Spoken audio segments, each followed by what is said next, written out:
அனைவருக்கும் வணக்கம். நான் உங்கள் தோழி. இன்று நாம் காணும் பதிவு ஆன்மீகம். நாளைய தினம் நிறைஞ்ச வெள்ளிக்கிழமை அன்று மகாலட்சுமி தேவிக்கு சுக்கிரபவனுக்கு உரிய தினமான அன்று சக்தி வாய்ந்த தேய்பிறை சங்கட சதுர்த்தியும் சேர்ந்து வருகிறது. இந்த அற்புதமான நாளில் நம் மாலை நேரங்களில் கோயிலுக்கு செல்ல முடிந்தால் சென்று அல்லது வீட்டிலும் வணங்கலாம். விரதம் இருக்க முடிந்தால் இருக்கலாம்.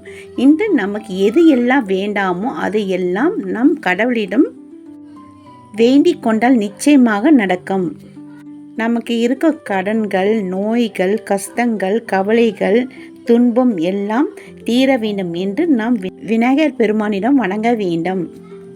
கோவிலுக்கு செல்ல முடிந்தால் மாலை கோவிலுக்கு சென்று அருகம்புல்லும் எருகம் மாலையும் வாங்கி தரலாம்.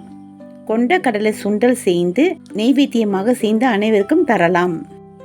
யாருக்காவது ஒருவருக்கு தானம் ஏதாவது தரலாம். அப்படி இல்லை என்றால் எறும்புகளுக்கு வெல்லம் அல்லது சர்க்கரை வாங்கி தூவி விடலாம்.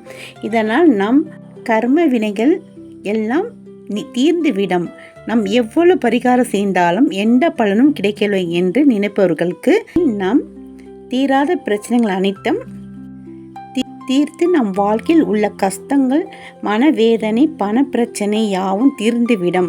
அப்படி ஒரு சக்தி வாய்ந்த பரிகாரம் என்ன என்று பார்ப்போம் வாங்க.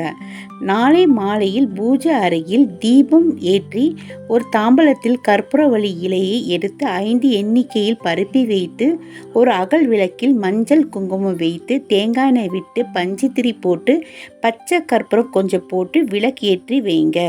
மறுநாள் அந்த கற்பூரவள்ளி இலையை எடுத்து காய வைத்து சாம்பிராணி போடும் பொழுது, தூபம் போடும் பொழுது போடுங்க.